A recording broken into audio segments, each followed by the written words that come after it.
Pues ha llegado el verano y de repente todo titirimundi poniéndose malo. Fiebre, tos, cefalea, dolor muscular, dolor articular, pérdida de olfato. Y los medios otra vez, ¡hay mucho COVID! Pero vamos a ver, no se había acabado ya esta pesadilla.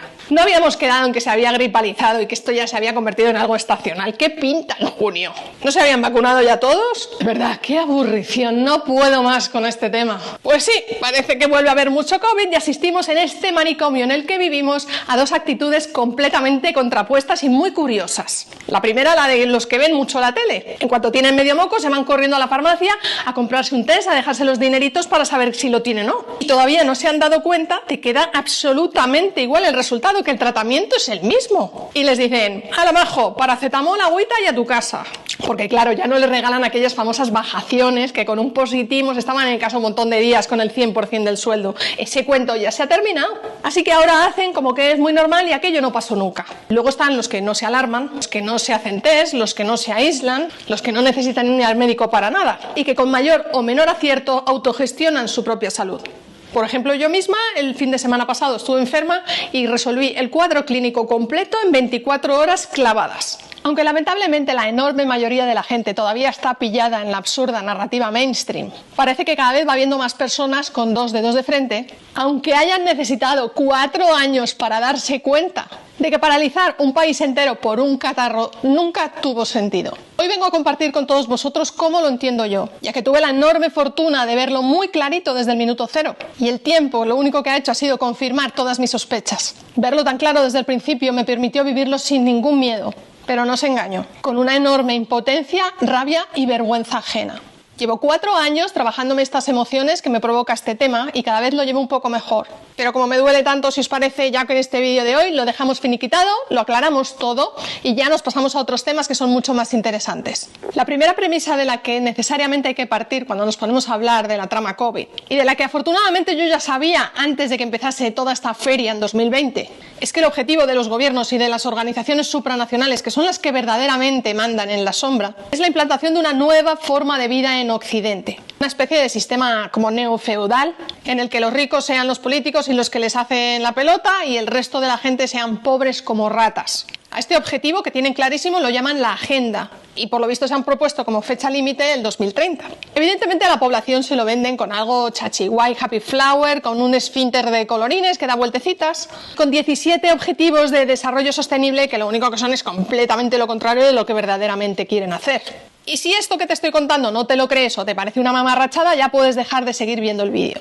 Esta agenda de control y de sometimiento de la población y de pobreza generalizada se basa también en la creación de una dependencia total del papá Estado y convertir al ser humano en un ser débil, sometido, obediente y completamente esclavo o ganado de los que mandan. Hay quien dice incluso que también quieren reducir la población porque cuantos menos seamos, más fáciles somos de controlar.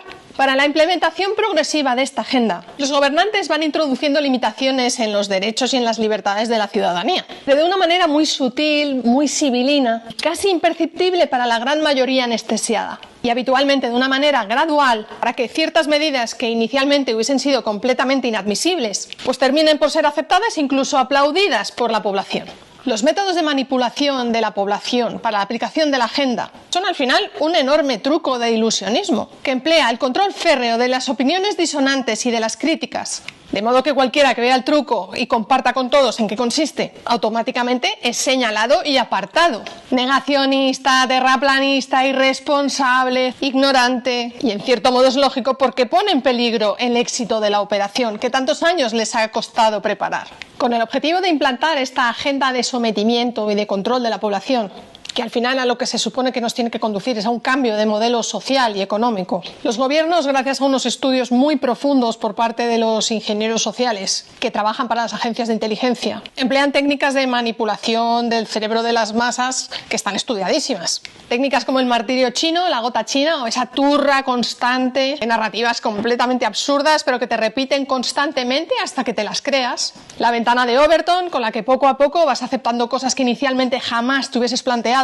Pero en cierto modo estas técnicas son bastante lentas y claro, si tienen como objetivo que las cosas estén ya hechas para el 2030, pues tienen prisa, con lo cual de vez en cuando toca dar un empujón bestia. Y estos empujones vienen de la mano de ciertos eventos traumáticos a una escala tan grande que la pobre gente es capaz de entregar sus derechos fundamentales, su libertad, a cambio de una presunta seguridad que por supuesto le ofrece el gobierno. Estas son las llamadas SIOPs, operaciones psicológicas, o también llamados atentados de falsa bandera. La SIOP más conocida a nivel mundial y que de hecho fue el pistoletazo de salida para la implantación de la Agenda 2030 fue cuando tiraron abajo las Torres Gemelas. Y la SIOP gorda más reciente que hemos vivido todos, en Occidente por supuesto, es la que hoy nos ocupa, el COVID-19. Los ingenieros sociales encargados de la implantación de la agenda tenían previsto crear una situación similar a la que hicieron con el COVID, pero con la gripe aviar en 2009. Sin embargo, en aquella época no coló, básicamente porque el relato no estaba bien construido, porque la gente no estaba suficientemente anestesiada todavía y debe ser que no pagaron suficiente pasta a los medios para que colaborasen.